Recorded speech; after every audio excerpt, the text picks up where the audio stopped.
Hello दोस्तों, आप सभी का स्वागत है एनीमे की इस दुनिया में। तो इस एपिसोड की स्टार्टिंग में हम एक लड़के की आवाज सुनते हैं जो कि बहुत हताश था। सारी दुनिया उससे नफरत करती है, कोई उससे प्यार नहीं करता और इस लड़के का नाम युवा होता है। ये काफी मोटा और बदसूरत है, जिसकी वजह से लोग उसको परेशान करते रहते हैं और उसको मारते पीटते हैं। यहाँ तक कि स्कूल में भी दूसरे बच्चे इसको बुली किया करते थे। और तो और घर पर भी कुछ ऐसा ही हाल था, क्योंकि इसके खुद के माता पिता भी इसके साथ ऐसा ही भेदभाव करते थे। वो अपने दूसरे बच्चे को ज्यादा प्यार करते हैं क्योंकि वो दिखने में अच्छे होते हैं, और युवा ये तो मोटा भद्दा होता है, इसीलिए वो उससे बिल्कुल प्यार नहीं करते। युवा को खुद से काफी नफरत थी। वो जहाँ भी जाता लोग उसको परेशान करते, उसको मारते, पर वो कुछ नहीं कर पाता था। हाँ, लेकिन उसकी जिंदगी में एक इंसान थे। वे थे उसके दादाजी, जो कि उसको बहुत प्यार करते थे और उन्होंने ही उसे सिखाया था कि तुम मुसीबत में पड़े लोगों की मदद करो, तुम्हारे आगे के रास्ते अपने आप खुलने लगेंगे। उन्होंने युवा का हमेशा साथ दिया, उसको काफी प्यार किया,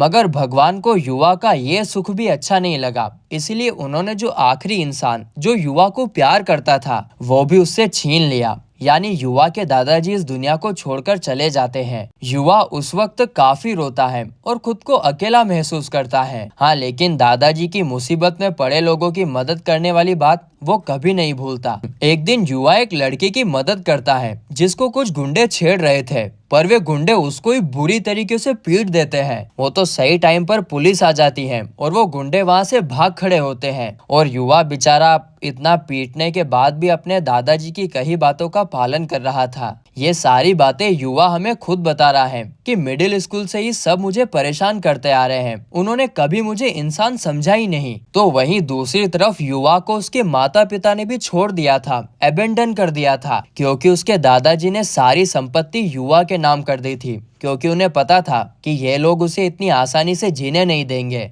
और इसमें उनका घर भी था जहाँ पर युवा अभी रहता है, और प्रेजेंट टाइम में वो अपना खर्चा चलाने के लिए छोटा मोटा काम करता है। लेकिन स्कूल में बुली होने की वजह से वो अपनी जॉब पर एक दिन टाइम पर नहीं पहुँच पाता है। वो उन लड़कों से कहता भी है कि मुझे अपनी जॉब पर जाना है, मुझे अपना खर्चा खुद निकालना पड़ता है, पर वे उसको मारते रहते हैं। और जब युवा मार पीट खाकर बुरी तरीके से घायल होकर जॉब पर जाता है तो उसको उसके काम से भी निकाल दिया जाता है। उसके बॉस ने किसी और को काम पर रख लिया था और उसका बॉस कहता है कि अब तुझे यहाँ काम पर आने की जरूरत नहीं है, निकल जाए यहाँ से। जिसके बाद युवा पूरी तरीके से उदास होकर, पूरा हताश होकर, एकदम रोते हुए घर आ जाता है। वो बहुत उदास था कि अब उसको कोई दूसरी जॉब ढूंढनी पड़ेगी। इसके बाद जब वो खुद को आईने में देखने लगता है ना, तो वो गुस्से में आईना तोड़ते हुए कहता है कि कुछ नहीं बदलने वाला, मेरी जिंदगी ऐसी ही रहेगी, मैं हमेशा भद्दा और बदसूरत ही रहूंगा। फिर जब वो पंच मारते मारते आईने के साइड वाली दीवार पर पंच मारता है तो उसके अंदर एक खुफिया जगह होती है। इसके अंदर काफी सारी अजीब अजीब चीजें रखी होती हैं, जिसे देखकर युवा कहता है कि अरे हाँ, दादाजी हमेशा अलग अलग जगह घुमा करते थे और मेरे लिए वहां से हमेशा कुछ न कुछ लेकर आते थे। अच्छा, तो उन्होंने वे सारी चीजें इस कमरे में रखी थी। तो वहीं अंदर जाने पर उसको एक यूनिक सा दरवाजा दिखता है, जिसे वो खोलता है। उस दरवाजे के अंदर एक पूरा रूम बना हुआ था और फिर वो उस दरवाजे के अंदर चला जाता है। दरअसल ये दरवाजा था एक दूसरी दुनिया का, जिसे देखकर युवा तो पूरी तरीके से घबरा और डर जाता है और बार बार उस दरवाजे को देखता है कि आखिर ये चीज है क्या। तभी उसको अपने सामने कुछ इंस्ट्रक्शन दिखाई देते हैं। वो इस जगह का सारा डेटा देख पा रहा होता है। वो कहता है कि यह सब तो बिल्कुल गेम जैसा है, और वहाँ पर इतने सारे इंस्ट्रक्शन पढ़ने के बाद युवा समझ गया था कि उसको इनका इस्तेमाल कैसे करना है। आगे वो खिड़की खोलकर भी देखता है, ये कंफर्म करने के लिए कि वो दूसरी दुनिया में है भी या नहीं। और बाहर का नजारा देखकर तो ऐसा ही लग रहा था जैसे कि वो सच में दूसरी दुनिया में ही आ गया है। अंदर घूमते घूमते ही उसको एक लेटर भी मिलता है जो कि दूसरी भाषा में था, मतलब कि दूसरी दुनिया की भाषा में, लेकिन वो उसे काफी आसानी से पढ़ पा रहा था, मानो यहाँ पर आते ही उसे कुछ पावर्स मिल गई हो। लेटर से उसे पता चलता है कि इस जगह के पुराने ओनर ने इस जगह की ओनरशिप इस जगह को सबसे पहले ढूंढने वाले को दी है, यानी कि इसका ओनर अब हमारा मेन कैरेक्टर युवा बन गया है। तो वो अब इस नई दुनिया का मालिक है और यहाँ पर वो जो चाहे वो कर सकता है। आगे युवा कहता है कि आखिर ये मैजिशियन कौन है उसका नाम वो लेटर में ढूंढ रहा था, मगर वहाँ पर कुछ लिखा नहीं होता है। और मुझे तो ऐसा लगता है ना कि उसके दादाजी वो मजिशियन होंगे। खैर सच क्या है वो तो हमें आगे ही पता चलेगा। इसके बाद युवा को वहाँ पर एक तलवार भी मिलती है जो कि अब उसकी ही थी, और वो उस तलवार को लेकर बाहर जाता है। और बाहर जाकर जब वो देखता है तो उसे पता चलता है कि यार सच में ये तो एक अलग ही दुनिया है। यहाँ पर सारी चीजें अलग होती हैं, एकदम नई। वो अपने सारे वेपन यहाँ लाकर चेक करता है और उनको ट्राई भी करता है, पर आखिरी में उसको एक ही वेपन मिलता है जिसका नाम था द ट्रू मार्शल आर्ट। और सारे के सारे दूसरे वेपन्स वो 4D पॉकेट पोर्टल में रखता है। तभी वहाँ पर एक मॉन्स्टर आ जाता है जो घर में घुसने की कोशिश कर रहा था, पर वो अंदर नहीं घुस पा रहा था। उसे देखकर युवा पहले तो घबरा जाता है, पूरी तरीके से डर जाता है, पर इसके बाद वो हिम्मत जुटाकर एक ही वार में उसको हरा देता है। और उस मॉन्स्टर के खत्म होने के बाद युवा के पॉइंट्स बढ़ जाते हैं और वो काफी खुश भी होता है। ये तो सच में एक गेम जैसा ही लग रहा है।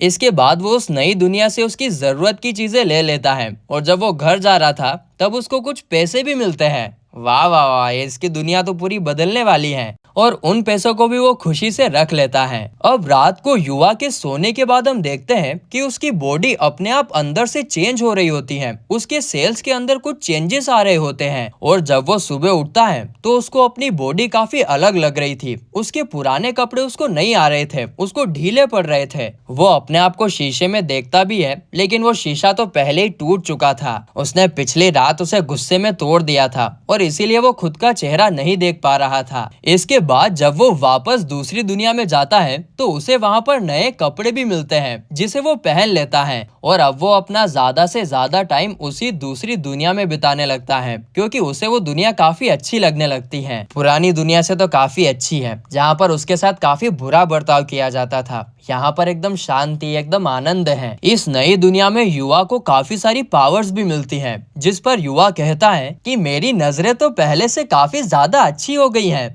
और इस दुनिया में तो मेरे को कोई परेशान करने वाला भी नहीं है। यहाँ पर तो मैं खुद को काफी ताकतवर महसूस कर रहा हूँ। इसके बाद युवा वहाँ पर काफी सारे पेड़ पौधों का भी ध्यान रखता है, और इसके बाद जब वहाँ पर काफी सारे मॉन्स्टर आते हैं तो वो उनका भी मुकाबला करता है। इस नई दुनिया में वो खुद को धीरे धीरे ट्रेन करने लगता है और खुद को बदलने लगता है। अगले सीन में उसका मुकाबला एक खतरनाक डीमन से भी होता है, जिसको वो बड़ी ही आसानी से हरा देता है। उसको तो खुद पर विश्वास ही नहीं हो रहा था कि कहाँ पर मैं एक बड़ा मोटा भद्दा इंसान था और कहाँ मैं अब बड़े बड़े डीमंस को हरा रहा हूँ। मैं तो काफी बदल चुका हूँ यार। इसके बाद वो अपने स्कूल के लिए नई ड्रेस सिलवाता है, क्योंकि पुराने कपड़े तो उसको आ ही नहीं रहे थे, सब के सब ढीले पड़ गए थे। और कपड़े सिलवाने के बाद फाइनली वो काफी दिनों के बाद स्कूल जाता है। स्कूल जाते जाते काफी सारे लोग उसको घूर रहे होते हैं, यहाँ तक कि लड़के भी, क्योंकि वो काफी हैंडसम जो लग रहा था। उसको देखकर सब बोल रहे थे कि ये कोई मॉडल है क्या जो हमारे स्कूल में आया है,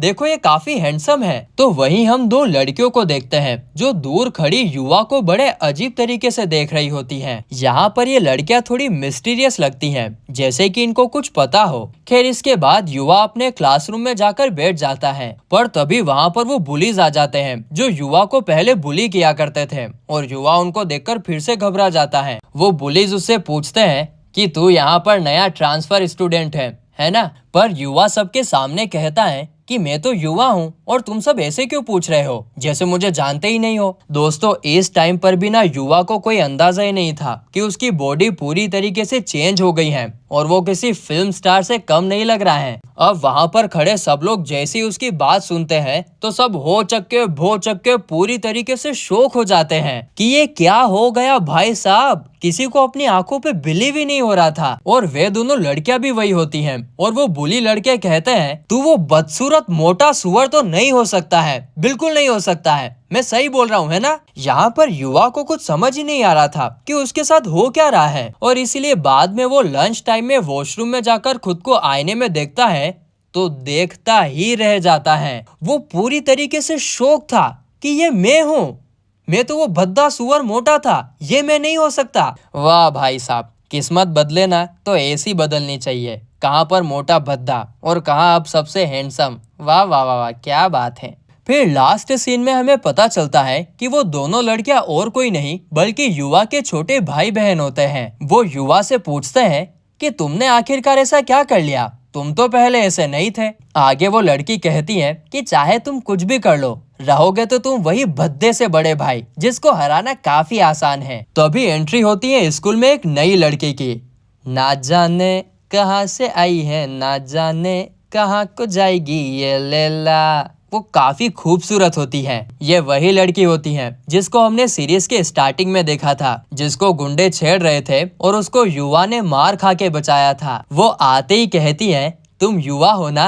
आहा, अपने हीरो की तो निकल पड़ी। कोई इतनी खूबसूरत लड़की आते ही अपन से पूछ ले कि तुम वही हो, क्या बात है। और उस खूबसूरत लड़की को युवा से बात करते हुए देखकर दोनों बहनें और बुलीज तो हैरान रह जाते हैं। तो इस एपिसोड की स्टार्टिंग में युवा अपने भाई बहनों से बातें कर रहा था। वे उससे कहते हैं कि तुम तो काफी बदसूरत थे, तुमने ऐसा क्या किया जो इतने बदल गए। इस पर युवा कुछ कह पाता उससे पहले ही वहाँ पर एक लड़की आती है जिसका नाम काउरी था। वो युवा को ढूंढते हुए यहाँ आई थी। गाइस, ये वही लड़की है जिसको हमने पिछले एपिसोड में देखा था, जिसको कुछ गुंडे छेड़ रहे थे और युवा ने उसकी मदद की थी उसके दादाजी की बात मानकर। वो यहाँ पर युवा का शुक्रिया करने आई थी और वो युवा को आउसे एकेडमी आने का ऑफर भी देती है। और उस एकेडमी का नाम जैसे ही वहाँ पर खड़े सब लोग सुनते हैं तो सब लोग चौंक जाते हैं, क्योंकि ये ना काफी अच्छी और मशहूर एकेडमी होती है जहाँ पर बच्चा बच्चा जाना चाहता है। और ओसी एकेडमी के बारे में सुनकर युवा भी कुछ देर के लिए फ्रीज हो जाता है। उसको यकीन ही नहीं हो रहा था। वो काउरी से कहता है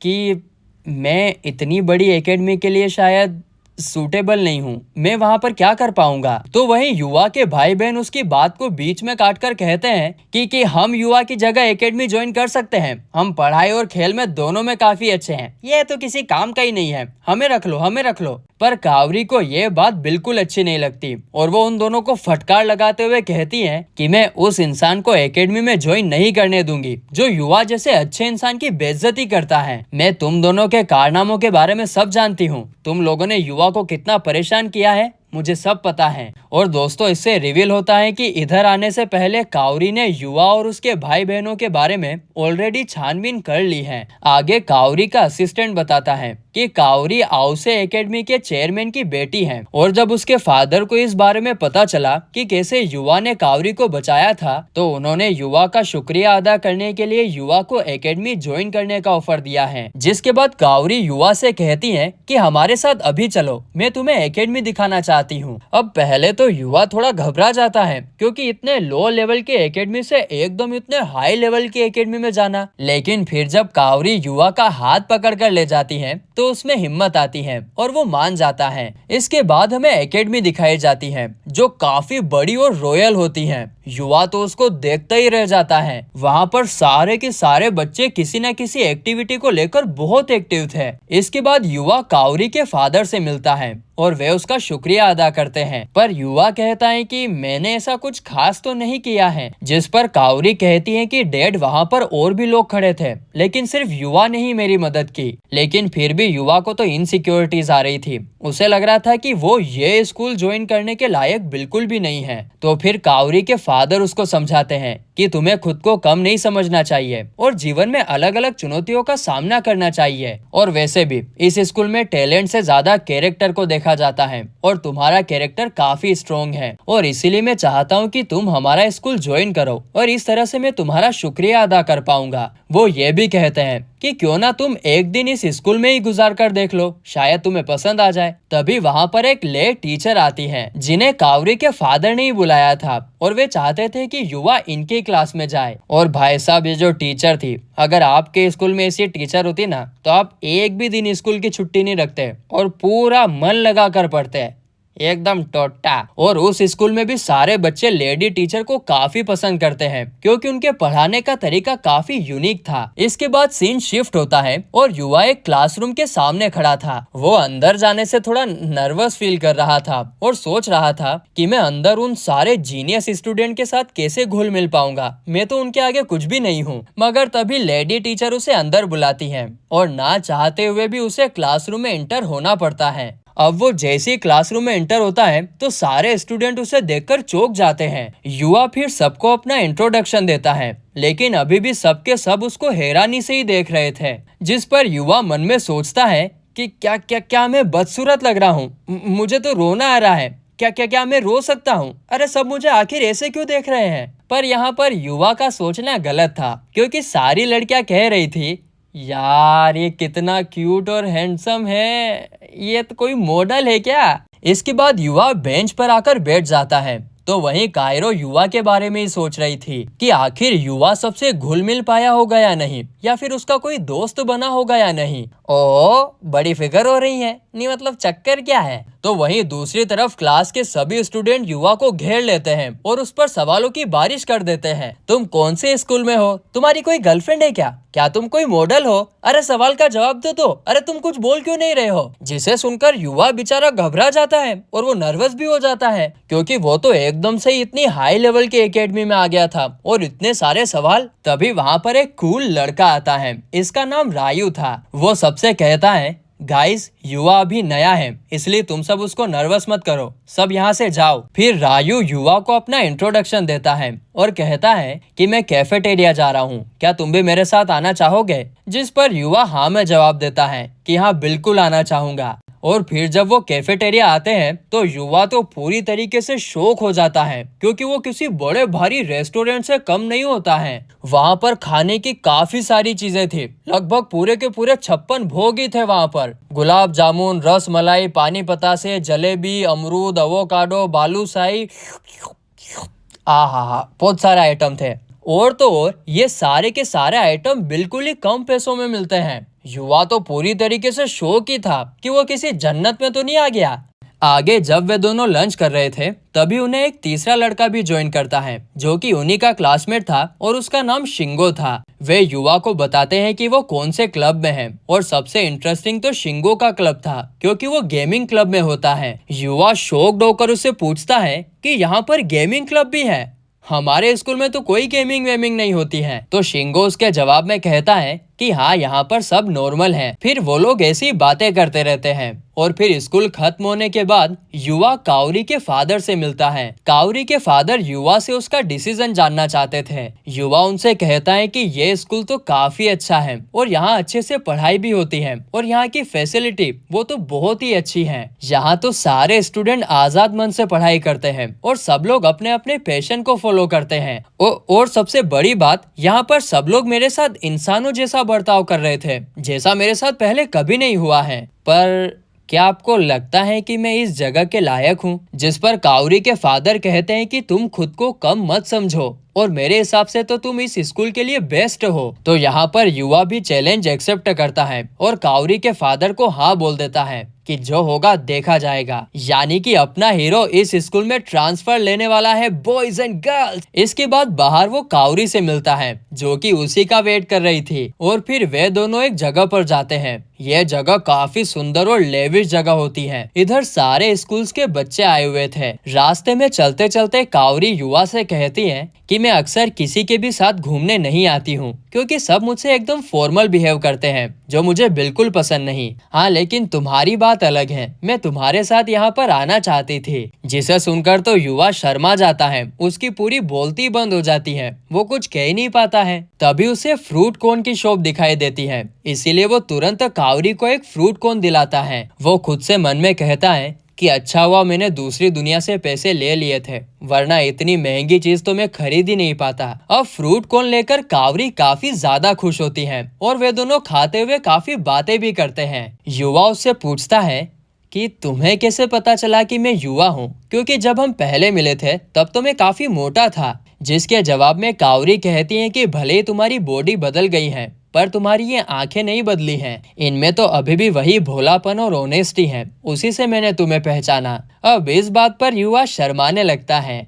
गोरी शर्माई आए हाय हाय। फिर थोड़ी देर बाद कावरी उसको अजीब तरीके से घूरने लगती है। तो युवा पूछता है कि क्या हुआ, आप मुझे ऐसे क्यों घूर रही हैं? क्या मेरे चेहरे पर कुछ लगा हुआ है? कावरी कहती है कि मुझे लगा था कि हम दोस्त बन गए हैं, पर मैं तो गलत थी। तुम मुझसे इतनी फॉर्मली बात क्यों कर रहे हो? मुझे कावरी बुलाओ, हम अब दोस्त हैं। तो अपनी गोरी शर्माते हुए कहती है ठीक है कावरी। जिसे सुनकर कावरी बहुत खुश हो जाती है और उसे अपने फ्रूट कोन में से बाइट लेने के लिए कहती है। जिसे सुनकर युवा तो काफी एम्बेरस हो जाता है, क्योंकि कहाँ तो लड़कियां उसके पास भी नहीं आती थी और कहाँ ये बाइट लेने की बोल रही हैं। वाह वाह वाह, क्या बात है। इसके अलावा वहां पर सब लोग उन्हीं को देख रहे थे और सब उन दोनों को क्यूट भी बोलते हैं, क्योंकि वो सच में काफी क्यूट लग रहे थे। लेकिन इतना होने के बाद भी वो कावरी को मना नहीं करता है, क्योंकि उसको बुरा लग जाए तो इसीलिए वो एक बाइट ले लेता है। तो इधर कावरी को भी रियलाइज होता है कि उसने तो गलती कर दी, अब सब लोग उनके बारे में गलत सोचेंगे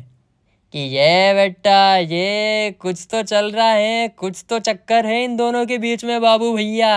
अब काउरी ने अपने इसमें से एक बाइट खिलाई थी, तो युवा भी अपने इसमें से एक बाइट खिलाता है और वे दोनों सच में काफी क्यूट लग रहे थे। यहाँ से सीन शिफ्ट होता है और अगले सीन में हमें दिखाया जाता है कि रात को युवा फिर से दूसरी दुनिया में जाता है। इधर फिर वो एक मॉन्स्टर से लड़ता है, जिससे उसका लेवल धीरे धीरे बढ़ रहा होता है, पर उसको ना काफी कम पॉइंट्स मिल रहे थे। तो युवा सोचता है कि मुझे ना इस घर के कंपाउंड से बाहर जाना चाहिए, वहाँ पर और भी ताकतवर मॉन्स्टर मिलेंगे, जिससे मेरा लेवल और भी तेजी से बढ़ेगा। और इसीलिए फिर वो अपने एरिया से बाहर कदम रखता है। टिंग टिंग टिंग टिश, अजीमो शाम शहिंशाह,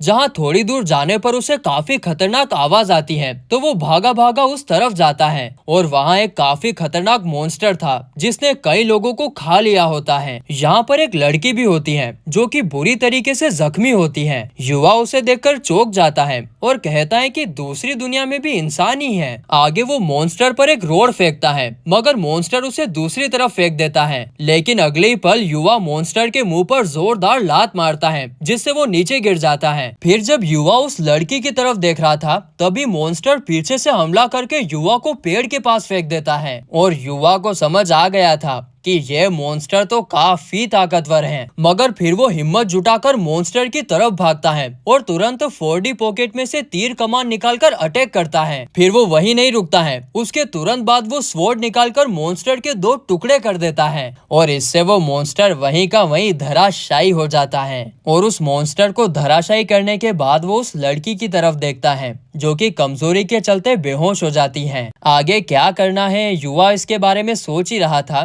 कि तभी उसे नाइट्स के आने की आवाज आती है और इसीलिए वो तुरंत इनविजिबल हो जाता है। तभी वहाँ पर उस लड़की के नाइट्स आते हैं और उस लड़की को सही सलामत देखकर काफी खुश होते हैं। तो इस एपिसोड के स्टार्टिंग में हमें वही सीन दिखाया जाता है जब युवा ने उस दूसरी दुनिया में उस लड़की को बचाया था। फिर सीन शिफ्ट होता है और हम युवा को देखते हैं, जो कि अपने घर पर होता है। वो उसी लड़की के बारे में सोच रहा था जिसको हमने एपिसोड 2 के आखिरी में देखा था, जो जख्मी हालत में थी और युवा ने उसको मॉन्स्टर से बचाया था, याद है ना। आगे युवा मन में कहता है कि वैसे उसके लोग वहां आ गए थे उसको ले जाने के लिए, तो मुझे फिक्र नहीं करनी चाहिए, वो अब तो पूरी तरीके से ठीक होगी। फिर वो सोचने लगता है कि यार मेरे पास एक ही शर्ट है, हालांकि ये गंदी तो नहीं होती है, पर मेरे पास पैसे हैं तो मैं कुछ कपड़े खरीद लेता हूँ। मैं नहीं चाहता कि लोग ये सोचे कि मेरे पास बस एक ही शर्ट है। जिसके बाद सीन शिफ्ट होकर आता है एक मॉल में। यहाँ युवा कुछ कपड़े खरीदने आया था, पर हमेशा की तरह यहाँ पर भी लड़कियां उसको घूर रही थी और कह रही थी,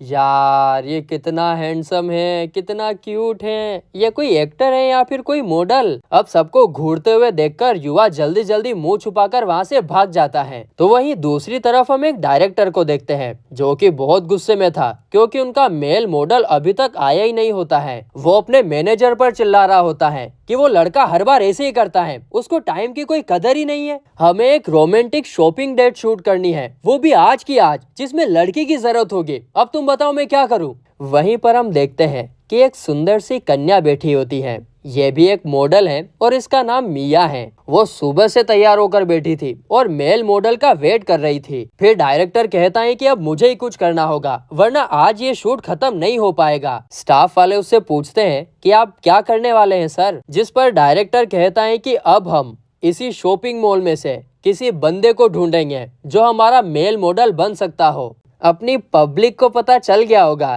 कि आगे क्या होने वाला है।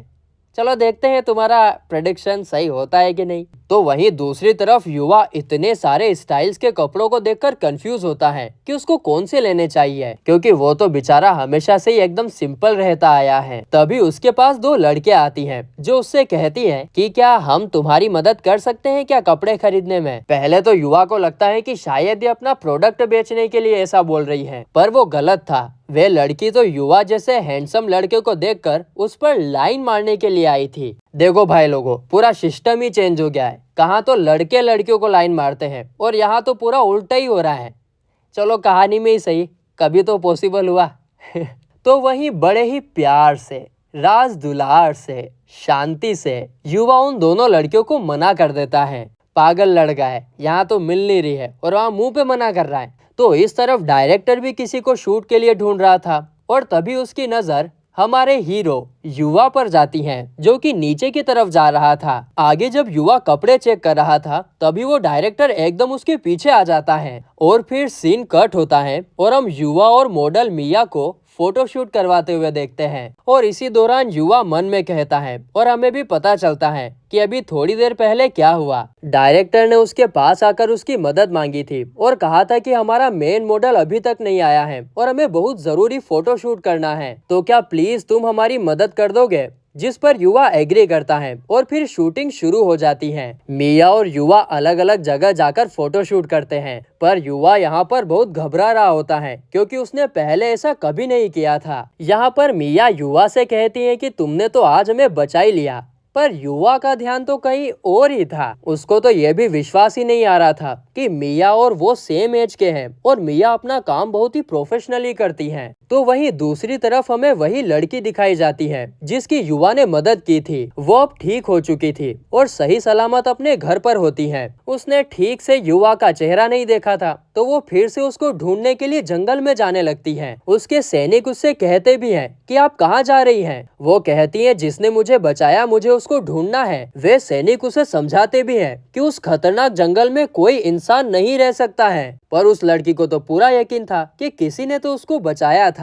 गाइज, यहाँ पर मुझे ऐसा लगता है कि ये लड़की शायद इस जगह की रानी है और इसीलिए सोल्जर्स उसके आगे पीछे घूम रहे थे। तो वहीं उधर मॉल में अब सारी शूटिंग खत्म हो चुकी थी और युवा और मिया रेस्ट कर रहे थे। और इस दौरान मिया युवा से कहती है कि माफ करना, तुम्हें इन सब में धकेलने के लिए, तुम थक गए होंगे, है ना। जिस पर युवा कहता है, हाँ ये मॉडल के तौर पर काम करना तो सच में काफी मुश्किल है यार, तुम बहुत शानदार हो, कैसे तुम ये सब रोज कर लेती हो। वो ये भी कहता है कि मैं तो इन सब के लिए बिल्कुल भी नहीं बना हूँ, मेरा तो पहले भी कभी फैशन की दुनिया से बिल्कुल नाता ही नहीं था और मैं तो ऐसे कपड़े भी नहीं पहनता हूँ, लोगों ने हमेशा मुझे पीछे ही धकेला है। फिर वो मिया से पूछता है कि वैसे तुम मॉडल क्यों बनी। जिस पर मिया जवाब देती है कि मुझे नहीं पता, मैं तो बस ये चाहती थी कि लोग मुझ पर ध्यान दें, क्योंकि बचपन से ही मेरे माता पिता ने भी मुझ पर कभी ध्यान नहीं दिया था। जब मेरे फैंस मुझे सपोर्ट करते हैं, लेटर्स लिखते हैं, तो मुझे उन्हें खुश देखकर काफी खुशी होती है। मैं चाहती हूँ कि और लोग मुझसे प्रेरित होकर इस फील्ड में आए। वो युवा से कहती है कि तुम भी ऐसा कर सकते हो, अपनी जिंदगी को खुलकर जियो। जिस पर युवा कहता है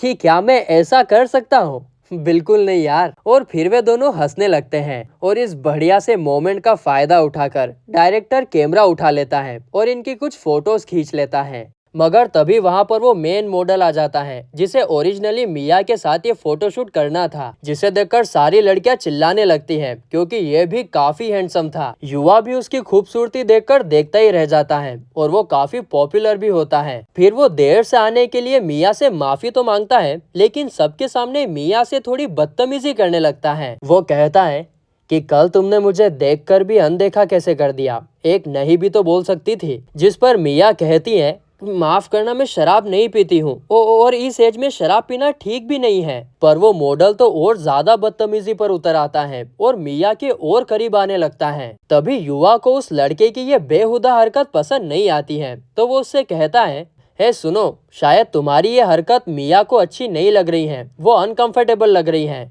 क्या तुम उससे दूर हो सकते हो। जिस पर वो मॉडल गुस्सा हो जाता है और कहता है कि तू कौन है, मैं इस लड़की से बात कर रहा हूँ, बीच में दखल मत दे। वो ये बोल ही रहा था कि तभी अचानक से उसका पैर मिया के रुमाल पर पड़ता है और वो नीचे गिरने वाला था कि युवा उसको और उठाकर नीचे पटक देता है, और वो भी सबके सामने। पटकने के बाद युवा मन में सोचता है कि कहीं मैंने इसको ज्यादा जोर से तो नहीं पटक दिया, लगता है अब सब मुझे मारेंगे और कहेंगे कि एक बदसूरत लड़के ने सुंदर लड़के को मारा। पर वहाँ तो सीन ही अलग होता है। सब लोग चिल्लाने लगते हैं कि युवा बहुत कूल लग रहा है। लड़कियां तो फैन हो जाती हैं इसकी और बोलती हैं कि मैं अब से इसकी बहुत बड़ी फैन हूँ, ये बहुत हैंडसम है और बहुत अच्छा भी है। फिर वो लड़का भी, जो कि मेन मॉडल है, वो भी शर्मिंदा होकर वहां से चला जाता है क्योंकि सबके सामने उसकी बेइज्जती जो हो गई थी। प्लस डायरेक्टर ने उसकी वीडियो भी बना ली थी जिसमें युवा ने उसको अच्छा पटका था। इसके बाद मिया युवा को उसको बचाने के लिए थैंक्स बोलती है और कहती है कि पिछले कई दिनों से वो मेरा पीछा कर रहा था और मुझे परेशान भी कर रहा था। यह सुनकर डायरेक्टर कहता है कि तुम फिक्र मत करो, मैं उसकी कंप्लेंट करूंगा और ये बात तुम्हें मुझे पहले ही बता देनी चाहिए थी। फिर वो युवा से पूछता है कि क्या तुम हमारे साथ काम करना चाहोगे? तुम मॉडलिंग के लिए बिल्कुल परफेक्ट हो और तुम चाहो तो हम अभी कॉन्ट्रैक्ट साइन कर सकते हैं, मैं तुम्हें अच्छी इनकम दिलवाऊंगा। पर युवा मना कर देता है कि मैं इन सब में अच्छा नहीं हूँ, पर आपके साथ काम करके मुझे काफी कुछ सीखने को मिला। मैंने इससे पहले कभी ये सब नहीं किया था, मैं और बहुत कुछ सीखना चाहता हूँ। जिस पर डायरेक्टर कहता है कि फिर ठीक है, कोई बात नहीं, लेकिन तुम मेरे टच में रहना। इसके बाद डायरेक्टर युवा को काफी सारे कपड़े देता है जो कि उस पर एकदम फिट आते हैं और उस पर एकदम परफेक्ट लगेंगे। ऑब्वियसली ये सब वो उसको उसके काम के बदले दे रहा था। युवा ये सब लेने से पहले थोड़ा हिचकिचाता है पर फाइनली शर्माते हुए सब रख लेता है और फिर वो जाते जाते मिया से कहता है कि मैं आशा करता हूँ कि तुम्हें हमेशा सफलता मिलती रहे। जिस पर मिया भी कहती हैं कि मैं तुमसे दोबारा जरूर मिलना चाहूंगी युवा, हम जरूर मिलेंगे। इसके बाद युवा वहाँ से चला जाता है। तो वहीं वापस जाते वक्त मिया गाड़ी में बैठे हुए अभी भी युवा के बारे में ही सोच रही थी। वो उसकी और अपनी फोटोज को देखकर ब्लश करने लगती है। ये ना युवा जहाँ भी जा रहा है वहाँ लड़कियों को अपना दीवाना बना रहा है, प्यार में पटक रहा है सबको अपने। और मिया को ब्लश करते हुए देखकर डायरेक्टर उसको चिढ़ाने लगता है। तो वहीं दूसरी तरफ हम देखते हैं कि युवा घर पहुंच जाता है और फिर से दूसरी दुनिया में जाने की तैयारी करता है। वो अपना आर्मर सूट पहन लेता है। तो वहीं दूसरी दुनिया में हम देखते हैं कि वो लड़की और सोल्जर्स मॉन्स्टर से लड़ रहे थे। ये मॉन्स्टर्स काफी ताकतवर थे और उन सब पर भारी पड़ रहे थे। वो मॉन्स्टर उस लड़की पर हमला करने वाला था कि तभी वहाँ पर युवा आकर उसको बचा लेता है और बड़ी ही आसानी से उन सारे मॉन्स्टर्स को हरा देता है। सब लोग काफी चौंक जाते हैं कि सच में एक इंसान इस जगह पर रहता है और इसने इतने बड़े मॉन्स्टर को काफी आसानी से हरा दिया। एक सैनिक उससे पूछता है कि तुम आखिर कौन हो? फिर वो लड़की युवा को फिर से थैंक्स करती है और कहती है, क्या तुम मुझसे शादी करोगे? क्या बात कर रही है, ये क्या बोल दिया? युवा तो पूरी तरीके से शॉक ही हो जाता है कि आखिर ये लड़की कौन है और शादी का डायरेक्ट कैसे पूछ रही है। तो इस एपिसोड की स्टार्टिंग में हम देखते हैं कि वो लड़की, जो कि दूसरी दुनिया की राजकुमारी है, वो युवा को उससे शादी के लिए प्रपोज करती है। पर उसका सोल्जर, जिसका नाम ओम है, वो ये कहता है कि हम इस लड़की को जानते भी नहीं हैं, ये कौन है, कहाँ से आया है। पर उस राजकुमारी को तो युवा से प्यार हो गया था, वो तो अपने ओम पर ही गुस्सा करने लगती है। तभी युवा बीच में आकर बोलता है, अरे अरे अरे रुको रुको रुको, यहाँ रहना सुरक्षित नहीं है, क्या तुम दोनों मेरे घर पर चलना चाहोगे? जिसे सुनकर वे सब शॉक हो जाते हैं कि युवा इस खतरनाक जंगल में रहता है। तभी सीन कट होता है और अगले सीन में सब लोग युवा के घर पर पहुंच जाते हैं, जहां वो ओम उसे अपना परिचय देता है, जो कि एक कैप्टन होता है और उस लड़की का नाम लेक्सिया होता है, जो कि इस जगह की यानी एर्सेलिया किंगडम की पहली राजकुमारी होती है। और यहाँ वो फिर से युवा का शुक्रिया करती है उसकी जान बचाने के लिए। युवा शॉक हो जाता है कि लेक्सिया एक राजकुमारी है। यहाँ उसने ऐसा सोचा नहीं था कि वो एक राजकुमारी है। आगे युवा कहता है कि मुझे कुछ होगा तो नहीं, मैंने आपसे इनफॉर्मली बात करी। ओम कहता है कि नहीं, कोई बात नहीं, वैसे भी हम अनऑफिशियल मिले हैं और राजकुमारी खुद आपका शुक्रिया करने आई थी। फिर युवा उनको अपना नाम बताता है जो उनको काफी अजीब लग रहा था और इसीलिए लेक्सिया और ओम आपस में खुसफुस करने लगते हैं। खुसफुस खुसफुस खुसफुस खुसफुस खुसफुस खुसफुस। लेक्सिया को लग रहा था कि युवा किसी दूसरे देश का नोबल है और ओम को उस पर शक हो रहा था कि युवा कहीं दूसरे देश का कोई जासूस तो नहीं है। तभी युवा बीच में बोल पड़ता है कि आप दोनों आपस में क्या खुसुर पुसुर कर रहे हो। ओम युवा से कहता है कि कुछ नहीं, हम तो बस यहाँ आपको ढूंढते हुए ही आए थे। इसके बाद लेक्सिया बात को संभालते हुए कहती है कि उस दिन जंगल में मैं आपका चेहरा नहीं देख पाई थी और ना ही आपका शुक्रिया कर पाई थी, इसी वजह से ही तो मुझे आपसे मिलना था। और फिर वो युवा के एकदम करीब चली जाती है और उससे शादी के लिए पूछती है कि बताओ ना, क्या आप मुझसे शादी करोगे?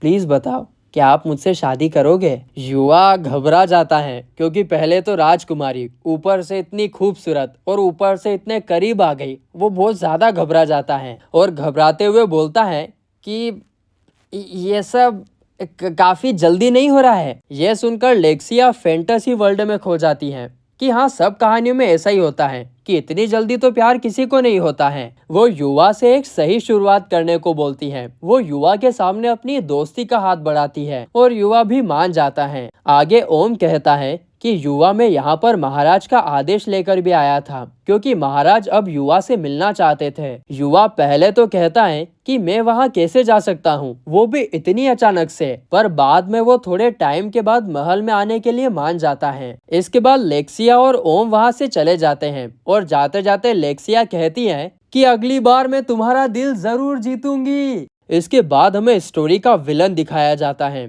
जो कि एक लड़के से बात कर रहा था और यहाँ पर हमें पता चलता है कि उसने ही लेक्सिया के पीछे अपने लोग भेजे थे उसे खत्म करने के लिए। पर उसकी बदकिस्मती कि वहाँ युवा ने आकर लेक्सिया को बचा लिया और वो अभी भी जिंदा है। इसके बाद वो विलन उस लड़के को वहाँ से भेज देता है और खुद से कहता है कि लेक्सिया, मैं तुम्हें छोड़ूंगा नहीं, तुमने मेरे साथ काफी बुरा किया है। इसके बाद सीन पूरी तरीके से शिफ्ट होता है और हम युवा को देखते हैं। उसका एडमिशन न्यू स्कूल में हो गया था और वो यूनिफॉर्म में काफी हैंडसम भी लग रहा था हमेशा की तरह। तो वहीं रास्ते से आते जाते लोग उसे ही घूरे जा रहे थे हमेशा की तरह। आगे हमें दिखाया जाता है कि टीचर क्लास में अनाउंस करती है कि युवा का एडमिशन यहाँ पर हो गया है और अब तुम सब इसकी मदद करना यहाँ के माहौल में घुलने मिलने के लिए। वहाँ पर बैठी लड़कियाँ कहती हैं, क्यों नहीं मिस, हम इसकी पूरी मदद करेंगे। तभी सीन शिफ्ट होता है और युवा सबको खेलते हुए देख रहा था। यहाँ पर एकदम बेहतरीन फुटबॉल मैच हो रहा है। वहाँ पर एक प्लेयर काफी खतरनाक खेल रहा था। वो एनिमे की दुनिया का रोनाल्डो था। उनकी स्किल्स देखकर तो युवा दंग रह जाता है कि काफी खतरनाक स्किल्स है यार इनमें तो। तभी युवा के पास एक लड़की आती है और उससे बात करने लगती है। युवा उसको कहता है कि मैं तो आज सिर्फ बैठकर मैच देख रहा हूँ क्योंकि मेरी जिम यूनिफॉर्म अभी तक नहीं आई है। इस लड़की का नाम कायडे होता है। अब कायडे मेरे से बुलाएगा नहीं तो बाइडी रख लेते हैं। तो बाइडी कहती है कि तुम मुझे जानते नहीं होंगे लेकिन मैं तुम्हारी ही क्लास में हूँ। वे आपस में बात कर ही रहे थे और वही फुटबॉल मैच भी काफी अच्छा चल रहा था कि तभी एक गोल्डन लंबे बालों वाले लड़के से बॉल गलत जगह किक हो जाती है। बॉल सीधे बाइडी की तरफ काफी तेजी से आ रही होती है और वो उसके एकदम पास पहुंच जाती है कि तभी एकदम ठीक टाइम पर अपनी खतरनाक स्किल्स दिखाते हुए एकदम हीरो के माफी युवा उस बॉल को किक करके बाइडी को बचा लेता है। उसके मूव्स को देखकर सब लोग चौंक गए थे कि आखिर इसने ऐसा कैसे कर लिया। युवा फिर वाइडी से पूछता है कि क्या तुम ठीक हो, और वाइडी के फेस को देखकर तो ऐसा लग रहा था कि उसे युवा पसंद आ गया है। वो उससे पूरी तरीके से इम्प्रेस हो चुकी है। कित्तों को इम्प्रेस करेगा रही है, राजकुमारी को इम्प्रेस कर दिया, उस मॉडल को इम्प्रेस कर दिया, प्रिंसिपल की बेटी को इम्प्रेस कर दिया, अभी इसको भी इम्प्रेस कर दिया। अभी अगर सबसे टाका जो भिड़ गया तो प्रॉब्लम हो जाएगी भाई साहब। आगे वो लड़का जिसने बॉल को किक किया था वो वहां आकर वाइडी से माफी मांगता है और युवा को थैंक्स करता है उन्हें बचाने के लिए। इस लड़के का नाम अकीरा होता है और ये भी युवा के ही क्लास में था। ये बंदा थोड़ा अजीब होता है और इसी वजह से इसकी हरकतें देखकर सब लोग हंसने लगते हैं। इसके बाद सीन शिफ्ट होता है गर्ल्स के चेंजिंग रूम में। यहाँ ये सब युवा की ही बातें कर रही होती है कि वो कितना कूल है, अपने भाई के ही चर्चे है जहाँ देखो वहाँ। तभी कावरी भी वहाँ आ जाती है और सभी की बातें सुनती है। आगे वाइडी उसे आज के इंसिडेंट के बारे में बता रही थी कि कैसे युवा ने उसकी मदद की। आसपास की सारी लड़कियां तो युवा के बारे में ही बात किए जा रही थी कि जरूर युवा की कोई गर्लफ्रेंड तो होगी ही सही, वो कितना कूल और हैंडसम है, ऐसा तो हो ही नहीं सकता कि उसकी कोई गर्लफ्रेंड ना हो। अब उनकी ये सारी बातें सुनकर कावरी को थोड़ी टेंशन हो जाती है कि कहीं सच में युवा की कोई गर्लफ्रेंड तो नहीं है। देख लो, मैंने कहा था ना कितनी सारी लड़कियां उसके प्यार में पड़ रही है, गड़बड़ नहीं हो जाए कहीं। तभी सीन कट होता है और हम कावरी को देखते हैं जो कि प्लेग्राउंड में थी। ये उनकी क्लास का गेम पीरियड था और वो वहीं से युवा को हाई करती हैं। हाय। युवा भी उसका रिप्लाई देता है कि तभी अचानक से कुछ बाइकर्स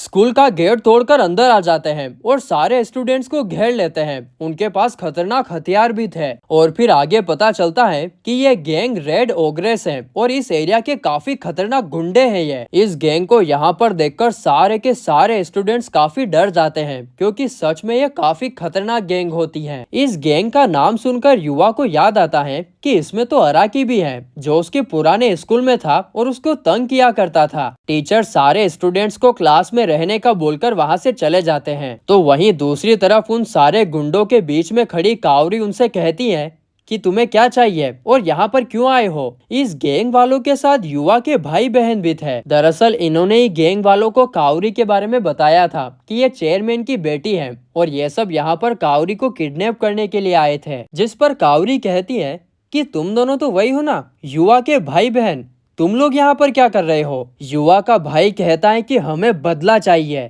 तुमने हमें सबके सामने नीचा दिखाया और हमारे उस बेवकूफ भाई को इस एकेडमी में लेकर आ गई, हमें इस बात का बदला चाहिए और अब हम तुम्हें नहीं छोड़ेंगे। यहाँ पर कावरी ने पहले ही पुलिस को इन्फॉर्म तो कर दिया था और पुलिस किसी भी वक्त आ सकती थी, पर गैंग वाले कहते हैं अबे आने दे जिसे आना है, उनके आने से पहले ही हम तुम्हें किडनैप कर लेंगे।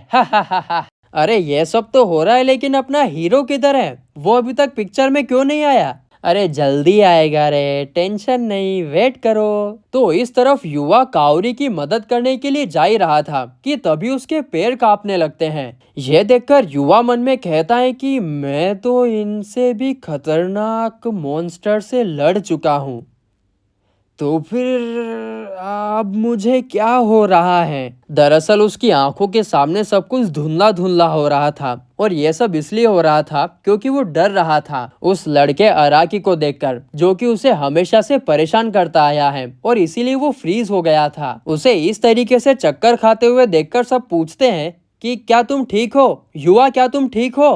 अरे सारी पब्लिक को मालूम है कि कौन आने वाला है, तुमको नहीं मालूम।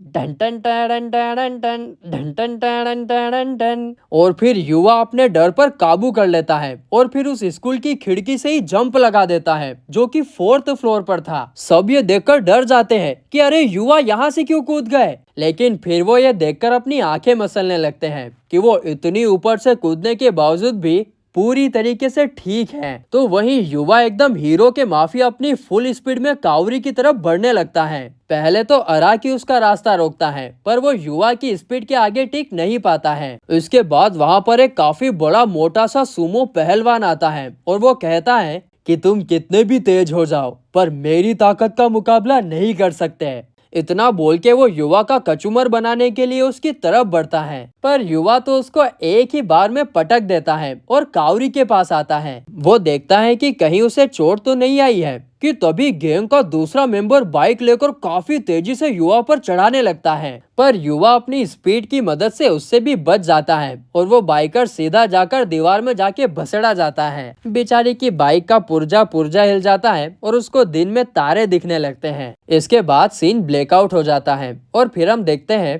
कि अब स्कूल में पुलिस आ चुकी है और सारे गैंग के मेंबर्स को और दोनों युवा के भाई बहनों को पकड़ लेती है। वहीं पर युवा और कावरी बातें कर रहे थे और कावरी उसका थैंक्स करती है फिर से उसे बचाने के लिए। तो यहाँ पर कावरी थोड़ी सी डरी हुई और थोड़ी सी थकी हुई लग रही थी और इसीलिए वो युवा की बाहों में बेहोश हो जाती है। वो कहती है कि मैं जानती थी कि तुम मुझे बचाने जरूर आओगे। इधर युवा के बेशरम भाई बहनों को अभी भी शर्म नहीं आ रही थी कि उन्होंने कितना गलत किया है, बल्कि वे लोग तो अभी भी यही कह रहे थे कि शिट यार, कुछ नहीं हो पाया, ये रेड ओक्स तो किसी काम के नहीं है। तभी पीछे से कोई युवा के भाई की गर्दन पकड़कर उसे उठा लेता है और कहता है अबे तेरी हिम्मत कैसे हुई मेरी गैंग की बेइज्जती करने के लिए, और ये सब तेरा ही प्लान था ना, रुक तेरे को तेरे अम्मा अम्मी याद दिलाता हूँ। अब अपने भाई को मुसीबत में देखकर बहन आकर उसको बचाने की कोशिश भी करती है, पर वो बाइकर उसको भी मारता है। पर तभी वहाँ पर युवा आ जाता है और उस गुंडे को कूटकर उन दोनों को बचा लेता है। इस पर युवा का भाई उससे कहता है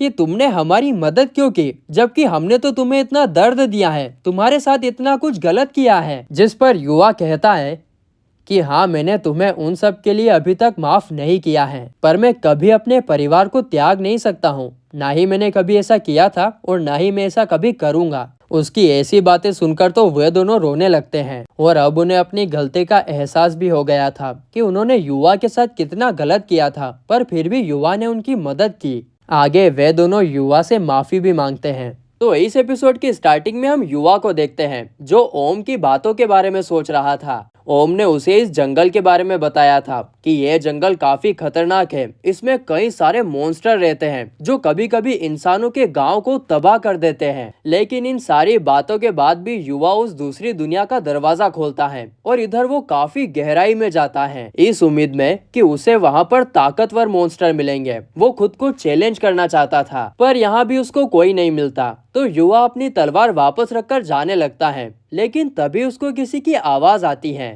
और यह एक छोटे से प्यारे से डॉगी की आवाज थी जिसे एक मॉन्स्टर बहुत बुरी तरीके से मार रहा था। युवा उस मॉन्स्टर की रैंक देखता है जो कि काफी ज्यादा थी। युवा इसे हरा नहीं सकता था और इसीलिए वो अपनी स्किल का इस्तेमाल करके गायब होकर वहां से जाने लगता है। लेकिन तभी डॉगी की मासूम सी दर्द भरी आवाज सुनकर उसे उस पर तरस आ जाता है, क्योंकि अगर वो उसकी मदद नहीं करेगा तो वो मारा जाएगा। इसीलिए युवा पीछे मुड़ता है और सीधा राक्षस की तरफ बढ़ता है और उसको एक ही वार में खत्म कर देता है। और इससे युवा को खुद को बड़ी हैरानी होती है कि उसने एक ही वार में इतने खतरनाक राक्षस को कैसे खत्म कर दिया, जबकि उसकी रैंक तो उससे काफी कम थी। शायद उसके खतरनाक हथियार का काम था। इसके बाद वो उस डॉगी के पास जाता है क्योंकि वो बेहोश हो गया था। युवा उसको एक दवाई पिलाता है जिसे पीने के बाद वो बिल्कुल ठीक हो जाता है और फिर वो एकदम प्यार से युवा के हाथ चाटने लगता है। आगे युवा उससे पूछता है कि तुम्हारे माँ बाप कहाँ हैं,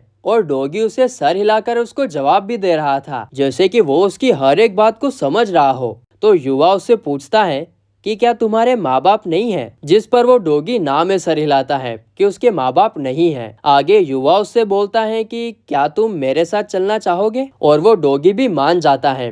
फिर युवा उसको एक नाम देने की सोचता है और फाइनली वो उसका नाम नाइट रखता है। फिर वो उसकी भी रैंक देखता है जो कि काफी ज्यादा होती है और इसका मतलब ये भी काफी ताकतवर है। आगे युवा उन चीजों को कलेक्ट करता है जो उस मॉन्स्टर को खत्म करने पर मिली थी, जो कि उसे हर बार मिलती है। आगे वो इतने खतरनाक मॉन्स्टर को हराने के बाद अपना रैंक देखता है जो कि बिल्कुल भी नहीं बढ़ा था, इतने खतरनाक अपोनेंट को हराने के बावजूद भी। खैर, इसके बाद युवा नाइट को अपने घर लेकर आता है और फिर अगले दिन वो स्कूल के लिए रेडी होकर निकल जाता है और हमेशा की तरह सब लोग उसे घूर रहे होते हैं। लेकिन युवा को तो अब इन सब की आदत हो गई थी कि ये सब तो चलता ही रहेगा। तो वहीं स्कूल पहुंचने के बाद वो अपने दोस्तों को नाइट के बारे में बताता है। वे सब बोलते हैं कि हमें नाइट की फोटो दिखाओ, पर युवा के पास तो यहाँ पर स्मार्टफोन ही नहीं होता है, जिसे सुनकर वहाँ एनीमे में सब लोग और यहाँ पर मैं भी चौंक जाता हूँ कि इस मॉडर्न एज में तो फोन होना तो रोटी कपड़ा और मकान से भी ज्यादा जरूरी होने लग गया है अब। जिसके बाद युवा के दोस्त उसे एक पेट शॉप के बारे में बताते हैं जहाँ से वो नाइट के लिए कुछ सामान खरीद सकता है। युवा उन दोस्तों को अपने साथ चलने के लिए कहता है, पर वे दोनों बिजी थे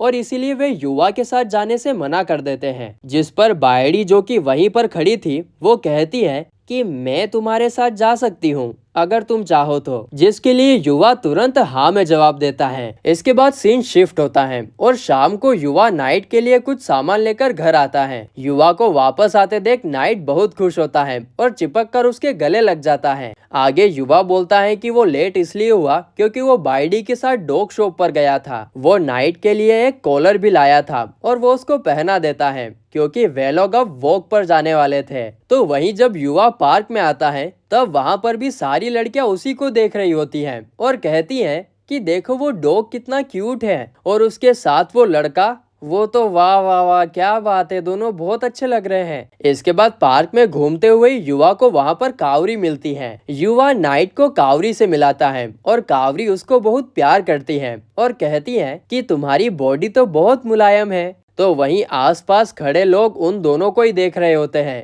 कि एक हैंडसम लड़का और एक खूबसूरत लड़की साथ में कितने अच्छे लग रहे हैं। सबको जलन हो रही होती है इन दोनों से। इसके बाद वे दोनों बातें कर ही रहे थे कि वहां पर मिया आती है। अरे वही मॉडल जिसके साथ युवा ने कुछ वक्त पहले काम किया था, उनकी मदद की थी, याद है कि नहीं याद है? तुम लोगों को याद हो कि नहीं हो, ऐसी मॉडल को मैं तो नहीं भूलता हूँ भैया। तो वहीं युवा को पार्क में देखकर मिया काफी ज्यादा खुश होती हैं और युवा भी शौक में कहता है कि तुम यहाँ पर क्या कर रही हो, जिस पर मिया कहती है कि मैं पास ही में रहती हूँ तो कभी कभी वॉक के लिए आ जाती हूँ, पर तुम यहाँ पर कैसे? जिस पर युवा कहता है कि मैं मेरे डॉग, अरे नहीं, मेरे फैमिली मेंबर को घुमाने के लिए लाया हूँ। अब देखो यहाँ पर ये दोनों लड़कियां तो मिल गई हैं, ये दोनों युवा को पसंद करती हैं। तो वहीं मिया को देखकर कावरी युवा से उसके बारे में पूछती है, तो युवा उसे बताता है कि इसका नाम मिया है और ये एक मॉडल है, मैं इससे कुछ दिन पहले ही मिला था। आगे युवा मिया को भी कावरी का इंट्रोडक्शन देता है कि ये मेरी दोस्त है। अब यहाँ पर क्या हो रहा था कि चारों तरफ सब लोग उनको घूरे जा रहे थे और मिया को सब लोगों ने वहाँ पर पहचान भी लिया था, जिससे वहाँ पर भीड़ लगना स्टार्ट हो गई थी। और भीड़ को देखकर मिया कहती है कि सब लोग हमें नोटिस कर रहे हैं, शायद मुझे अब जाना चाहिए। लेकिन जाने से पहले वो युवा से कहती है कि हम यहाँ इसी जगह पर कल जरूर मिलेंगे, अब तो मुझे वॉक पर आने का बेसब्री से इंतजार रहेगा। ये कहकर वो वहाँ से चली जाती है। अब देखना जलन मचेगी जो। उसके जाने के बाद कावरी युवा से घबराते हुए पूछती है कि क्या मिया तुम्हारी गर्लफ्रेंड है? तुम दोनों क्या डेट कर रहे हो? जिस पर युवा शौक हो जाता है और कहता है नहीं नहीं नहीं नहीं, ऐसा नहीं है, ऐसा कुछ भी नहीं है, हम दोनों कुछ दिन पहले ही मिले थे और वैसे भी मैं तो उसके काबिल बिल्कुल भी नहीं हूँ। जिसे सुनकर कावरी भड़क जाती है और कहती है कि ऐसा कुछ नहीं है, तुम बहुत काबिल हो। और फिर वो शर्मा के बल खा के युवा की तरफ पीठ करके खड़ी हो जाती है और तभी उनको एक ओल्ड लेडी की आवाज आती है कि पकड़ो इस चोर को पकड़ो, वो मेरा पर्स लेकर भाग रहा है। जिसे देखकर युवा तुरंत चोर के पीछे नाइट को भेजता है, यह कहकर कि चोर को तुरंत हमारे पास घसीट कर लेकर आओ। और फिर वो कावरी को लेकर उस ओल्ड लेडी के पास जाता है। कावरी को नाइट की चिंता हो रही थी कि वो चोर को कैसे पकड़ेगा, पर नाइट तो उस चोर को घसीटता हुआ लेकर आ रहा था। युवा ओल्ड लेडी से कहता है कि माँ जी आप चिंता मत करिए, और फिर वो कावरी को पुलिस को कॉल करने के लिए कहता है, जो वो चोर सुन लेता है। वो एक चाकू हाथ में लेकर कावरी पर हमला करने के लिए आगे बढ़ता है और कावरी डर के मारे सहम जाती है। लेकिन तभी युवा उसको धर दबोच लेता है और 2-3 घुसंड देता है। आसपास सब लोग ये देखकर देखते ही रह जाते हैं कि ये सिर्फ हैंडसम ही नहीं है बल्कि ये तो काफी स्ट्रॉन्ग भी है। इसके बाद वहाँ पुलिस आकर उन चोरों को अरेस्ट कर लेती है। यहाँ से सीन शिफ्ट होता है और हम युवा और नाइट को देखते हैं, जो कि वापस उसी दूसरी दुनिया में आ गए थे। युवा कहता है कि हमें और गहराई में जाना होगा ताकि हमें और मॉन्स्टर मिले और हमारा लेवल बढ़ जाए। वो ये सब नाइट से बोल रहा होता है और नाइट भी उसका जवाब हाँ में देता है। फिर वे जंगल के और अंदर चले जाते हैं और यहाँ उनका सामना बड़े लेवल मतलब कि अपर रैंक वाले मॉन्स्टर से होता है, जिसका मुकाबला वे दोनों करते हैं। नाइट भी युवा की यहाँ पर बराबर मदद कर रहा था और एक मॉन्स्टर को तो नाइट अकेला ही संभाल लेता है। जिसके बाद वे लोग धीरे धीरे जंगल के और अंदर जाते जाते हैं और यहाँ उन्हें एक डेंजरस मॉन्स्टर मिलता है जो कि कुछ सियार जैसा लग रहा था। उसके 2 बड़े बड़े सींग भी थे, उसके सींग में ही उसकी ताकत थी। उसे देखकर युवा कहता है कि यह तो काफी ताकतवर है और इसीलिए वो अपनी स्किल का यूज करके गायब हो जाता है ताकि वो उसको देख ना पाए। पर इसका कुछ फायदा नहीं होता है क्योंकि सियार उसको महसूस कर पा रहा था, जिसे युवा भी नोटिस कर लेता है और उसके सामने आ जाता है क्योंकि छिपने का अब कोई फायदा नहीं था। जिसके बाद नाइट और युवा दोनों उसका मुकाबला करते हैं, पर वो मॉन्स्टर बहुत शक्तिशाली था। युवा उसको अकेले नहीं संभाल पा रहा था तो वो नाइट को उसका ध्यान भटकाने के लिए कहता है। नाइट बिल्कुल ऐसा ही करता है और दोनों टीम वर्क के जरिए उसको हरा देते हैं। इसके बाद युवा अपना लेवल देखता है कि यार अब तो बढ़ गया होगा। उसे पता चलता है कि उसका लेवल बढ़ गया था, यहाँ तक कि नाइट का लेवल भी बढ़ जाता है। वो भी युवा की तरह ताकतवर हो रहा था। आगे फिर युवा देखता है कि उस मॉन्स्टर ने क्या क्या ड्रॉप किया है, मतलब अब वो उसकी चीजें कलेक्ट करता है और इस बार उसे एक बाथ बॉक्स भी मिला था, नहाने वाला। ये एक जैपनीज स्टाइल का बाथ था जिसको वो दोनों घर जाने के बाद खोलते हैं और उसके बाद वो दोनों अंदर बैठकर एकदम रिलैक्स मूड में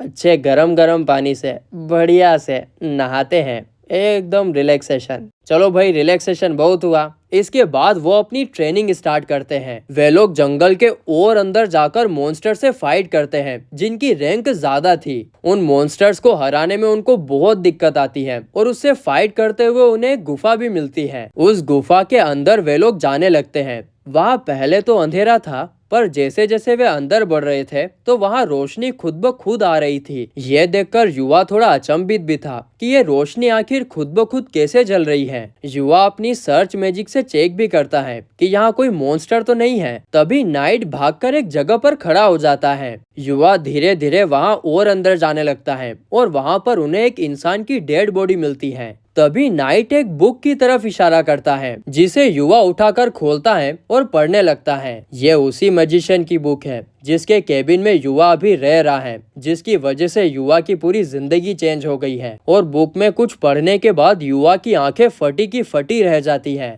अब ऐसा क्यों हुआ वो तो हमें आगे के एपिसोड में ही पता चलेगा, क्योंकि ये एपिसोड तो यहीं पर खत्म होता है।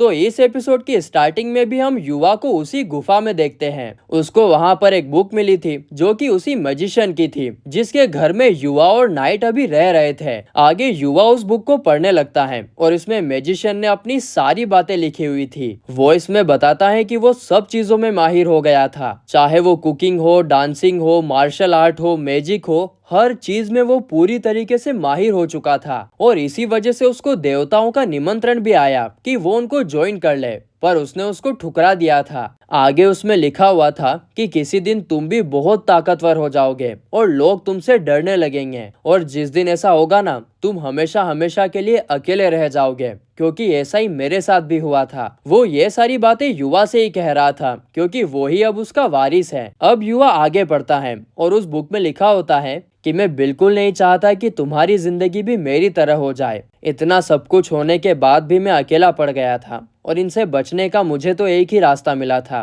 और वो था मौत का रास्ता। जिस पर युवा खुद से सवाल करता है कि आखिर मैं ऐसा क्या करूं कि लोग मुझसे ना डरे। जिस पर युवा को उस मैजिशियन की आवाज आती है कि ऐसे रिश्ते बनाओ जिन पर तुम भरोसा कर सको। जिसे सुनकर युवा शॉक हो जाता है और कहता है कि यह आवाज कैसी है, क्या मैं कल्पना कर रहा हूँ। फिर युवा फिर से बुक को पढ़ने लगता है। उसमें लिखा होता है कि उन लोगों पर भरोसा करो जो तुम्हारा सच जानने के बाद भी तुम्हारे साथ खड़े रहे, उन्हीं लोगों से तुम अपने रिश्ते बनाओ। ये सुनकर युवा थोड़ा कंफ्यूज हो जाता है क्योंकि आज तक कोई भी ऐसा इंसान उसकी जिंदगी में नहीं आया था, और इसलिए युवा कहता है कि ये तो काफी मुश्किल है। लेकिन उसकी बात को काटते हुए फिर से वही आवाज आती है कि शायद तुम्हारे लिए ये कर पाना मुश्किल है। युवा बोलता है कि ये कौन है, क्या मैं सच में किसी से बात कर रहा हूँ। फिर युवा आगे पढ़ना शुरू करता है। उस बुक में आगे लिखा हुआ था, तुम जैसे दोस्त बनाना चाहो बनाओ, और अब मैं इस किताब में वो चीज लिखूंगा जो तुम जानना चाहते हो। युवा पहले थोड़ा सोचता है और फिर कहता है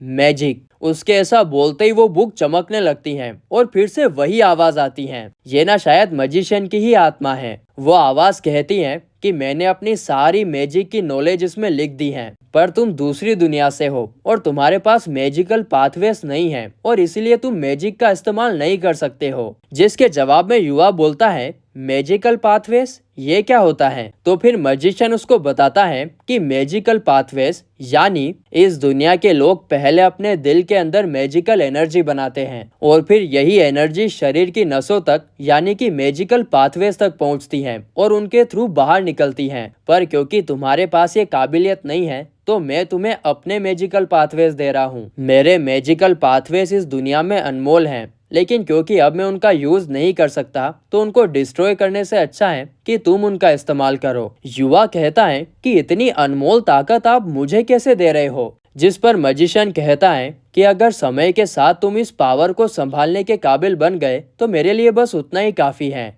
और इसके बाद उस बुक में से एक नॉलेज की रोशनी निकलती है और युवा के शरीर के अंदर जाने लगती है, और जाते जाते मैजिशियन की आवाज कहती है कि मैं चाहता हूँ कि तुम हमेशा खुश रहो। और फिर युवा भी उन्हें थैंक्स करते हुए कहता है कि मैं भी चाहता हूँ कि अब आपकी आत्मा को शांति मिल जाए। इसके बाद युवा उस बुक को लेकर अपने घर पर आ जाता है और मैजिक की प्रैक्टिस करना शुरू कर देता है, और ये करते हुए उसको अपने अंदर एक अजीब सी शक्ति भी महसूस हो रही थी शायद ये वही मैजिकल पाथवेज थे जो मैजिशियन ने उसको दिए थे। फिर अब युवा मैजिक की प्रैक्टिस करने के लिए बाहर आ जाता है और उसने अपने पहले मैजिक ट्रिक को नाम भी दिया होता है, वाटर बॉल। इसका इस्तेमाल वो सबसे पहले सामने वाले पेड़ पर करता है और यहाँ नाइट भी ये सब कर पा रहा था क्योंकि यहाँ पर वो भी मैजिक का यूजर बन गया था। दोनों अपना मैजिक सक्सेसफुली लॉन्च कर पाते हैं और इससे दोनों काफी खुश होते हैं। यहाँ पर सीन शिफ्ट होता है और महल में हमें ओम को दिखाया जाता है जो कि महाराज के आगे थोड़ा सा डरा डरा खड़ा हुआ था। महाराज ओम से युवा के बारे में पूछते हैं कि क्या तुम उस लड़के से मिले, जिस पर ओम बोलता है कि हाँ महाराज, मैं उससे मिला था। वो घनघोर जंगल के बीचों बीच रहता है और वो शायद दूसरे देश का है क्योंकि उसका नाम भी काफी अलग है। मगर बातों ही बातों में उसके मुंह से ये निकल जाता है कि आप राजकुमारी लेक्सिया को समझाइए क्योंकि उन्होंने इस इंसान को शादी के लिए प्रपोज कर दिया था। जिसे सुनकर राजा भयंकर तरीके से गुस्सा हो जाता है कि उस मामूली से इंसान की हिम्मत कैसे हुई मेरी प्यारी सी बेटी को झांसे में लेने के लिए, और फिर वो वहाँ पर तोड़फोड़ करने लगता है। तभी सीन युवा के स्कूल की तरफ शिफ्ट होता है जहाँ पर लेडी टीचर सबको बोल रही थी कि अगले हफ्ते सबको ऑफ कैंपस स्टडी के लिए जाना है। यहाँ पर युवा थोड़ा अचंभित हो जाता है क्योंकि उसको अभी तक कोई भी शेड्यूल नहीं मिला था। इसके बाद 4-4 लोगों की टीम अनाउंस होती है और यहाँ पर युवा की टीम में होते हैं अकीरा, बाइडी और एक नई लड़की जिसका नाम रिन होता है। यहाँ पर फिर से अकीरा अजीब अजीब हरकतें करने लगता है और सब लोग उसको देखकर काफी हंसते भी हैं। यहाँ पर बाइडी सबसे कहती है कि चलो ये तो बहुत अच्छा हुआ, हमारी टीम काफी जोश से और फन से भरी हुई है। तभी युवा को याद आता है कि उसके पास तो कैंप पर जाने के लिए कोई बैग ही नहीं है, उसे शायद उसके ग्रैंडपा का बैग यूज करना होगा क्योंकि वो भी काफी ट्रेवलिंग पर जाया करते थे। तभी बाइडी सबको सजेस्ट करती हैं कि क्यों ना हम सब लोग शॉपिंग के लिए चलें, वहाँ पर हम बैग भी ले लेंगे और थोड़े मजे भी कर लेंगे। और वो सब लोग इस बात के लिए मान भी जाते हैं। आगे वे सब लोग एक जगह पर इकट्ठा होते हैं और यहाँ पर कावरी भी आ जाती है। कावरी को देखकर सब लोग शॉक हो जाते हैं क्योंकि उनमें से किसी ने भी पहले कावरी से बात तक नहीं की होती है। यहाँ पर पहली बार सबको कावरी से बात करने का मौका मिल रहा था। दरअसल युवा ने ही कावरी को उनके साथ चलने के लिए कहा होता है। सब लोग कावरी से कहते हैं कि हमें पता नहीं था कि तुम युवा की दोस्त हो और हम सबको तुमसे मिलकर बहुत खुशी हुई। यहाँ पर अकीरा नहीं आया होता है क्योंकि उसके कुछ और प्लान्स थे। इसके बाद वे सब लोग मॉल में जाते हैं और यहाँ पर हर तरह की चीजें थी और ये बहुत बड़ा होता है। तो मॉल के अंदर जाने के बाद कावरी युवा के लिए एक बैग चूज करती है जो कि उसको बहुत पसंद आता है। फिर जब उनकी सारी शॉपिंग हो जाती है तो फिर वे सब लोग मस्ती करने के बारे में सोचते हैं और इसीलिए फिर वे लोग ऊपर के फ्लोर्स पर जाते हैं जहाँ पर काफी सारे गेम्स थे। अब उन गेम्स का ऐसा था कि उनको जीतने पर कुछ ना कुछ गिफ्ट्स मिलते हैं और उनमें से एक लड़के को वो गिफ्ट चाहिए होता है, लेकिन उस गेम को जीतना बहुत ही मुश्किल होता है। लेकिन युवा अपनी स्किल्स की मदद से एक ही बार में उस गेम को जीत जाता है और उसको वो गिफ्ट दे देता है। अब उसके सारे दोस्त खुश हो जाते हैं कि यार उसके पास तो इतनी अच्छी स्किल्स हैं, तो वो ना सब लोग उसके पीछे पड़ जाते हैं कि यार हमारे लिए भी कुछ जीतो। तो फिर युवा अपनी खतरनाक स्किल्स का यूज करके सबके लिए कुछ ना कुछ गिफ्ट जीत लेता है। वैसे उसने कावरी के लिए एक पेंडेंट जीता था और सब लोग बहुत खुश होते हैं। अब यहाँ पर खूब सारे मजे करने के बाद वो 7th फ्लोर पर कॉफी पीने का डिसाइड करते हैं, पर तीनों लड़कियां कहती हैं कि हम लोग तो 13th फ्लोर पर जा रहे हैं, हमें वहाँ पर कुछ काम है। दरअसल 13th फ्लोर पर गर्ल्स फैशन का फ्लोर था, तो वो तीनों वहाँ चली जाती हैं। अब लड़कियों को और फैशन को कोई दूर कर सकता है क्या? बिल्कुल भी नहीं। तो चलो भाई जाने दो इन्हें। और वो तीनों लड़के 7th फ्लोर पर कॉफी पीने चले जाते हैं क्योंकि उनको फैशन वैशन से कुछ ज्यादा मतलब नहीं है।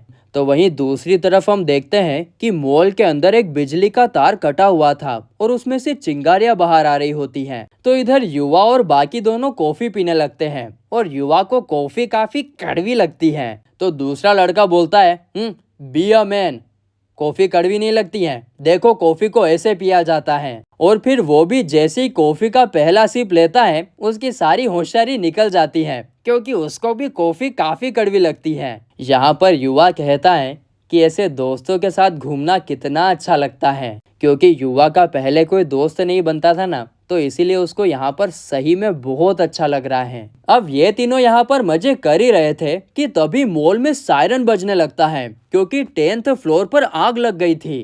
युवा और बाकी सभी भागते हैं क्योंकि कावरी और बाकी लड़कियां 13 फ्लोर पर थी और उन्हें उनकी टेंशन होने लगती है। तभी युवा वहां खड़े एक आदमी से पूछता है कि क्या ऊपर फ्लोर पर जो लोग खड़े थे वो नीचे आ गए हैं। तभी उन्हें बाईडी का कॉल आता है जो उन्हें बताती है कि वे अभी भी 13 फ्लोर पर ही फंसे हुए हैं। जिसे सुनते ही युवा आड़ देखता है ना पार और किसी की बिना सुने ही उन्हें बचाने के लिए ऊपर भाग जाता है। ऊपर जाकर जब वो देखता है तो वहाँ हालात काफी बुरे थे। आग चारों तरफ फैल चुकी थी और फिर इन लपटों के बीच से गुजरने के लिए युवा बोलता है कि अब मैजिक का इस्तेमाल करने का सही टाइम है। फिर वो अपना वाटर बॉल वाला मैजिक इस्तेमाल करता है और अपनी पूरी बॉडी को वाटर से कवर कर लेता है और आगे बढ़ने लगता है। जब वो आगे जाता है तो देखता है कि कावरी और उसकी बाकी सभी दोस्त आग के बीचों बीच बेहोश पड़ी होती है। युवा तेजी से भागकर उनके पास जाता है और फिर वो उन तीनों को अपने कंधे पर उठा लेता है। यहाँ पर वो जाने से पहले ये भी चेक कर लेता है कि यहाँ कोई और इंसान तो नहीं फंसा हुआ है, पर इधर उन तीनों के अलावा और कोई भी नहीं था, सब बाहर जा चुके थे। लेकिन यहाँ पर अब युवा को थोड़ा डर लगने लगता है कि वो इन तीनों को उठाकर अपने मैजिक का यूज कर भी पाएगा कि नहीं। वहीं दूसरी तरफ बाहर पुलिस वाले और फायर फाइटर बात कर रहे थे कि अभी भी एक लड़का और 3 लड़कियां ऊपर फंसे हुए हैं और उन्हें बचाना अब नामुमकिन है। युवा के दोस्तों को भी उसकी काफी चिंता हो रही थी और इधर युवा बिल्डिंग में बुरी तरीके से फंस चुका था क्योंकि चारों तरफ आग ही आग लगी हुई थी। वो पूरी तरीके से परेशान होने लगता है कि अब वो बाहर कैसे निकलेगा और इसी बीच कावरी का वो पेंडेंट भी नीचे गिर जाता है। फिर आखिर में युवा अपने मन में कहता है कि अब तो बस एक ही रास्ता है और फिर वो अपनी पूरी पावर का इस्तेमाल करके फ्लोर की जमीन को तेजी से तोड़ने लगता है और फिर देखते ही देखते युवा नीचे आ जाता है और सब लोग उसको देखकर चौंक जाते हैं। सबकी जान बच गई थी, सब सुरक्षित थे। यहाँ पर फायर फाइटर युवा को डांटने लगते हैं और उस पर बहुत गुस्सा करते हैं कि तुम्हें वहाँ जाने की क्या जरूरत थी। इसी बीच कावरी के फादर भी वहाँ आ जाते हैं